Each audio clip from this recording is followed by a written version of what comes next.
May the words of my mouth and the meditations of our hearts be always and everywhere acceptable to you, O Lord, our strength and our Redeemer. Amen. Please be seated.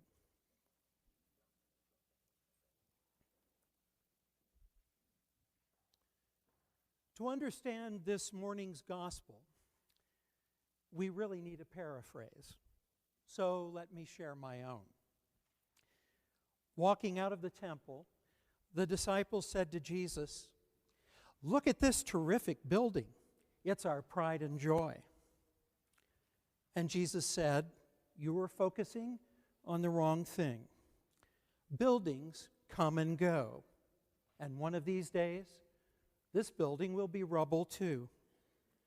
Giving yourself to God and the work of God's kingdom is what matters." Later, when they had some time alone, the disciples asked him, "So when are we going to lose our terrific building? Are there signs that we should be looking for?" And Jesus wept.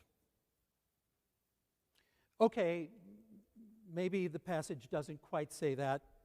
The Jesus wept part certainly is not there in the text of Mark. It's actually in John, in a completely different connection. But I couldn't resist.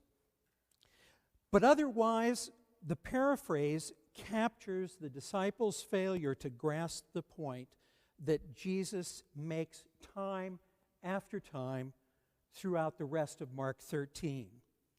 Over and over again, he reminds them, wait, watch, be faithful, do the work of the kingdom. And as I read and reread these words this week, I couldn't escape the feeling that we have come to a point where those words are even more relevant for us now than they have been perhaps for some time. Along with the rest of the country, we seem to be caught up in the same kind of nonstop anxiety that the disciples display in this story. The pandemic is partly to blame, I think.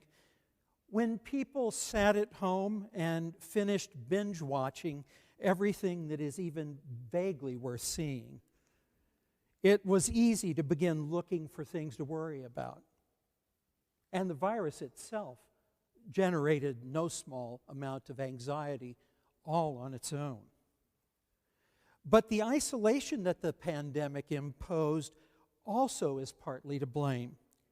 We viewed our neighbors at a distance, and the media told us how to think about them and what was going on in their lives and their minds. That isn't healthy, and it breeds suspicion.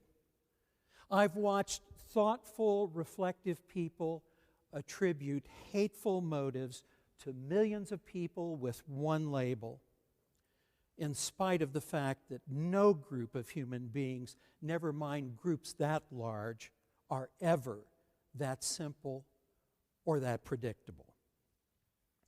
And our news cycle is also partly to blame.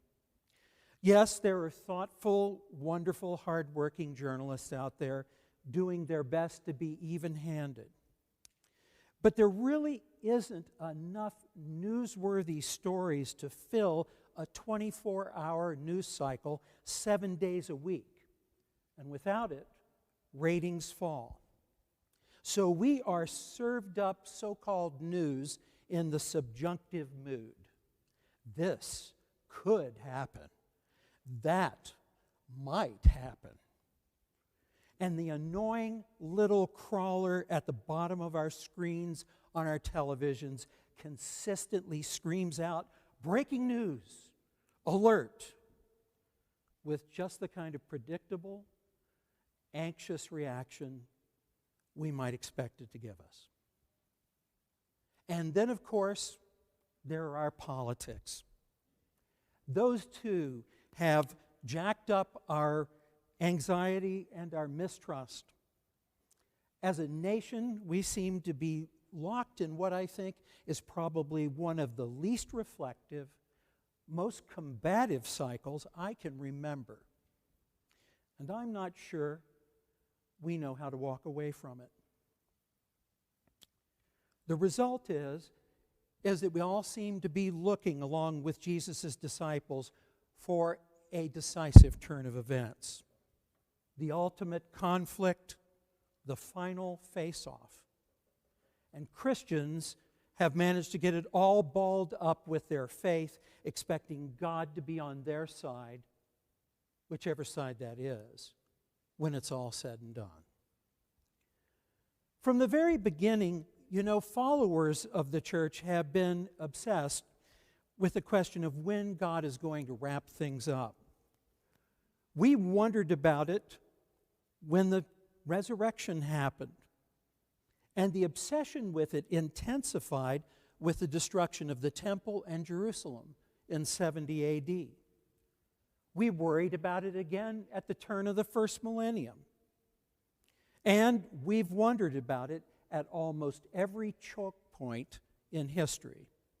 The Second World War, the creation of the Israeli nation-state, the threat of nuclear war, and the repeated conflicts in the Middle East have all been occasions for apocalyptic speculation. But what's really maybe stunning and troubling is that even in between all of those events, there are still other Christians who have persisted in thinking about when the end was coming.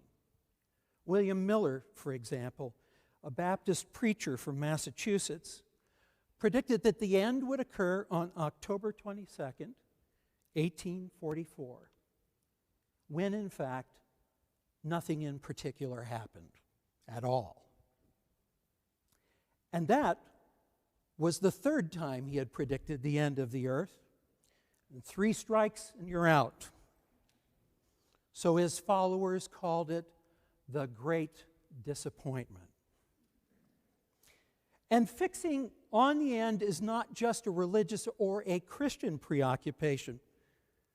Even for people who don't believe in God and don't believe that God is at the end of history, are filled with apocalyptic images.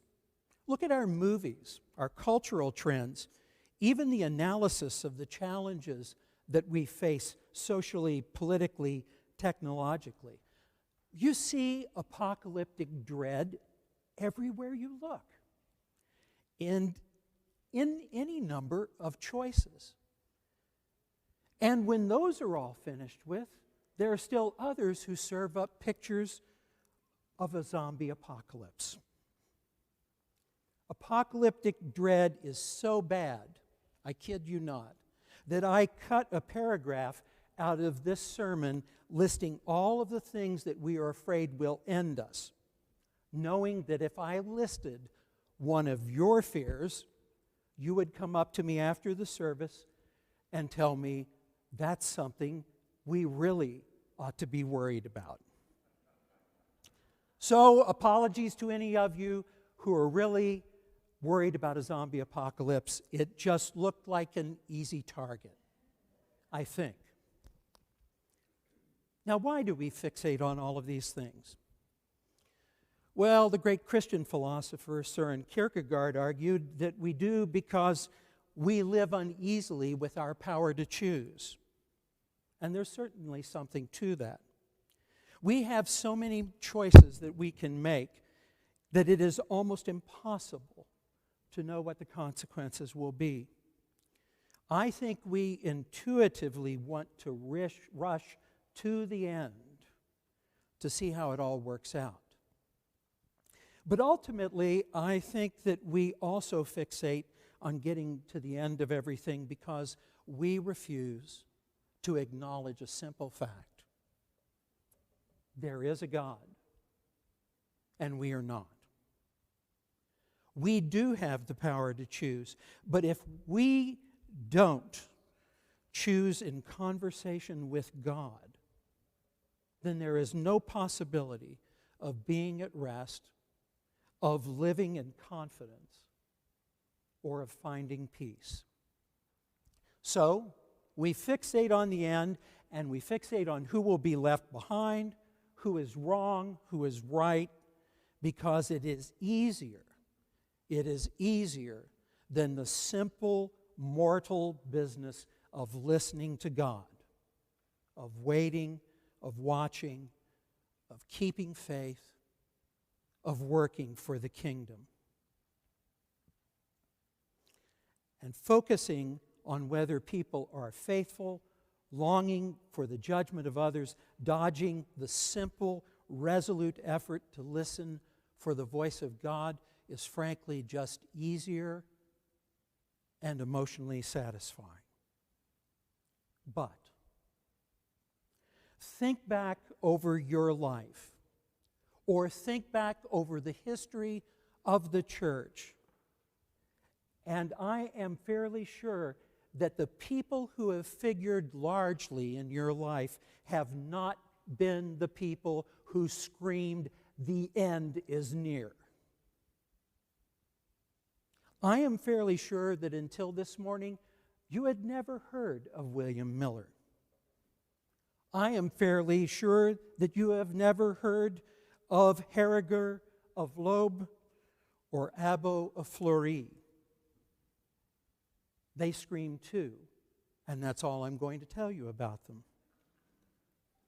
The people in your life are likely people who did the mortal work of listening. And the people who figure in church history who loom large are people like Augustine, St. Francis, William Wilberforce, Martin Luther King, Mother Teresa, Desmond Tutu. Why? Didn't they believe that God is in control of history? Yes, they did. But they also believed that our ability to choose could only yield a life that is healing if we make those choices in conversation with God. We cannot make those choices if we are obsessed with proving that our neighbors are wrong. We cannot make those choices if we spend our time looking for signs of the end. We cannot make those choices if we're passing our days evading the necessity to choose and to serve. They can only be made looking to Jesus and making simple daily choices to listen and to follow. Recently, a friend of mine posted a tribute to his sister. What struck me was the common, simple shape of her faithfulness. Her tribute bears repeating, and her choices are much like the choices that we are called to make. Al described his sister this way. Like so many baby boomers in the 1950s, I was struck by the images I saw of Marilyn Monroe. At around my 8th year, it was obvious to me that my sister, Martha Francis, was growing up to be another Marilyn. It was obvious to me, perhaps, because I was becoming more interested in girls, or perhaps she was dressing up more. My beautiful sister had left home in the fall of 1954, eloping with a handsome young man 6 years her senior, just after graduating from Jacksonville High School. Though only 18, life had given her lessons that became the crucible of early womanhood. She was the oldest of 5 children, and thus took a disproportionate share of caring for her 4 siblings during the absences of Dad and Mama when they were either working or one was absent, Dad being dried out at the state hospital for alcoholism or Mama receiving necessary psychiatric treatment as a result of taking care of 5 kids, an alcoholic husband who was also a drug addict and abusive, and making her way through life. Being the oldest child, Martha took the brunt of Daddy's brutality in physical and emotional abuse. All of this made her strong and gave her a tough beauty who could order a big bully on the school bus to order him to get up and give me a seat when there were no seats available. When she was in 7th grade, her 3rd grade brother Tom was sent to the principal's office to receive a paddling for something that he didn't do. And Martha, his self-appointed attorney, flatly told the principal, "You will not paddle my brother." And he didn't. Martha passed away last week, at 85 years of age. How I miss my beautiful sister, an ever-present source of encouragement to me through all the chapters of my life. As I reflect on her journey as a woman who was compelled to become an adult at so young an age, a woman whose life was touched by severe abuse and considerable deprivation, growing up in our 800-square-foot house in rural Arkansas, I marvel at the beauty of her soul as she came closer to the end of her pilgrimage on earth. What struck me about this tribute was the simple, faithful, giving life that Al's sister lived. She knew what it was to do the mortal business of listening for the voice of God. So today, my prayer for you is this. May you choose life. May you choose to live in deep attention to the voice of God. May you resist the distractions of righteous indignation, sweeping indiscriminate judgment, a longing to be superior, and an obsession with the end. May you choose instead to live in steadfast, resolute, and patient obedience to the commands of the one who redeemed you. And in that deep attention, may you find peace. Amen.